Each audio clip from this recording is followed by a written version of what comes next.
Hello, my name is Jacqueline Monserrat Rosales Rodriguez, and I'm a master student at the Autonomous University of Zacatecas, and I'm gonna share a little bit about the work that I am doing titled Microstructure and Thermal Characterization of Nickel, Manganese, Titanium, Iron, Copper, Boron Ribbons.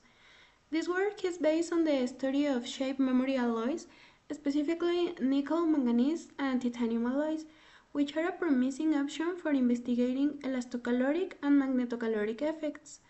This work aims to present the thermal characterization of nickel, manganese, titanium, iron, and boron, and nickel, manganese, titanium, iron, copper, boron as spoon and heat-treated ribbons obtained by the melt spinning technique with a tangential wheel speed of 20 meters per second.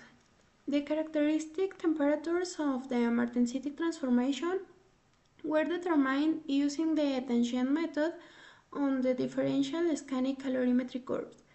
From the exothermic and endothermic peaks, the latent heat and phase entropy change were obtained. The characteristics of the microstructure were studied by optical microscopy. To introduce this topic, we were working with shape memory alloys that are defined like smart materials capable of remembering a predefined shape. After being deformed, they return to their original shape when heated, thanks to a reversible phase transformation between the martensite and austenite. This type of alloys can also exhibit another phenomenon known as superelasticity. This refers to their ability to undergo large deformations and recover their original shape immediately upon unloading, due to a stress-induced phase transformation at constant temperature. The martensitic transformation is a solid-state, diffusionless phase change that results in a distorted structure, the martensite, from the parent austenite phase. This transition is responsible for both previous effects. For the methodology, we used pure elements to do the alloys. The alloys were prepared by arc melting in order to synthesize ribbons via melt spinning. Some of the ribbons were heat treated at 1223 kelvins for 1 hour. Differential scanning calorimetry curves were obtained using a TAQ200 instrument, and the micrographs were obtained with an optical microscope. About the results, in the figure 1a, we can observe the calorimetry of the ribbons with the composition nickel 49, manganese 31.2, titanium 18.8, iron 1, and boron 0.2. The heat treatment caused the martensitic transformation temperature to shift approximately 25 degrees to the left, that is, to a lower temperature. In the figure 1b, we show the calorimetry for the ribbons with the composition nickel 48.5, manganese 31.2, titanium 18.8, iron 1, copper 0.5, and boron 0.2.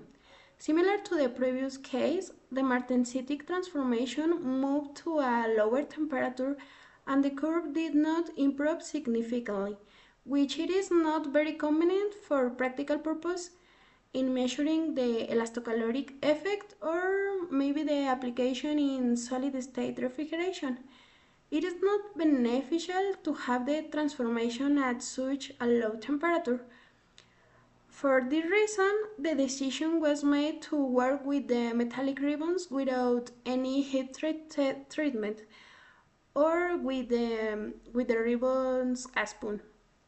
And the figure 1c presents a comparison of the calorimetry curves of both ribbons, where we observe that the martensitic transformation shifts to lower temperatures with the addition of 0.5 percent of copper, showing an approximate difference of 20 degrees.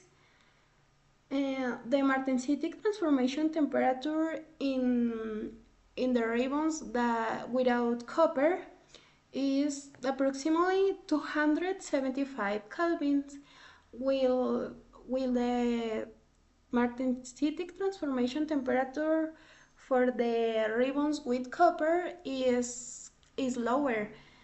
It's approximately 260 kelvins.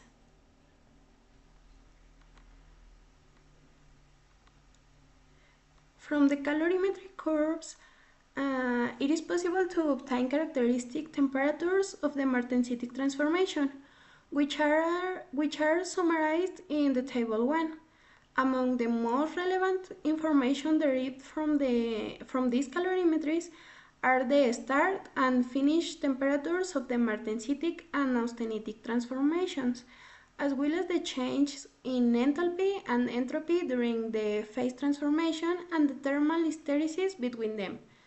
In the table, we can see that the enthalpy and the entropy change are bigger in the ribbons without copper in comparison with the ribbons with copper. And the thermal hysteresis is the same in both cases. In the figure 2A and 2B, we show micrographs of the ribbons without copper in their composition. Based on their appearance, one might say there is no second phase or that the ribbons are monophasics. However, precipitates are present in a cross shape. In the figure 2C and 2D, show the micrographs for ribbons containing copper, where smaller grain size are observed, and precipitates continue to appear.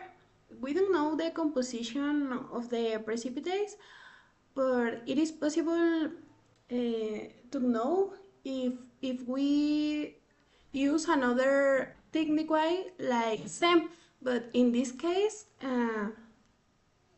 this was not the object to this work.